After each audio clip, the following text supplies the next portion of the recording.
sabi daw hindi ko naman inatuloy ng ating presidente, she's giving 20 million every each congressman. That's right.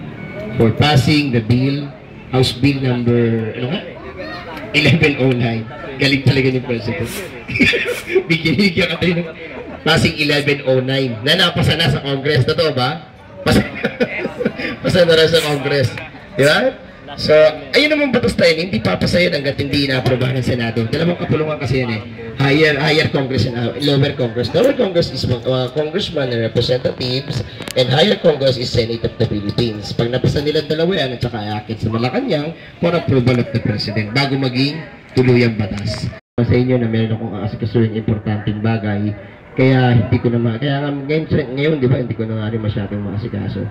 Bira na yung text ko sa inyo. Ngayon lang ako nag-text ulit para maayos nga natin itong dahil gusto ko nga maayos na natin ito at magkaroon na tayo ng isang bagong presidente na talagang magpapatuloy ng ating atikain bilang Binondo Riders Club. Pag sinabing BRC, ano nakasunod?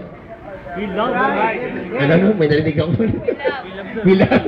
Sino sabi na we love? Sasampalin ko ngayon. Si Alan. We ride and yun ang pinakamatindi dyan. Ginaya ng karamihan yan. At saka ang Binondo Riders Club, ito yung hindi ito meeting General Assembly to. Ito yung pundasyon ng iba't ibang organisasyon. Kanya nagtayo. Tayo naging ehemplo Tayo naging modelo. Kanya nagkaroon ng Riders Unlimited Moto Club, ng Labal Riders Club, ng Divisoria Riders Club. Sino ang modelo sa tingin niya? Sino? Lahat tayo narito. Kasi nakita nila yung aktibo nating gawain. Diba? Lahat nakikita nila ba? Nandun ang BRC ba? Nandun ang BRC. BRC ba yan? Kaya nakilala. Noong mga araw noong 2008, up to 2008, itong buong 2008, miski batang musmos kilala ang BRC. Kung may dumaang apat na motor dyan na sabay-sabay, sasabihin nila, BRC yan. Sabihin, parang kanta yan di ba? Parang kanta. Parang gumawa isang kanta, at sumikat, at nalaman ng bata, pag alam ng bata yung kanta mo, automatically, sikat ang kanta mo. Diba? Kaya yung BRC kilala, na sikat kilala. Nakilala, dahil sa inyo.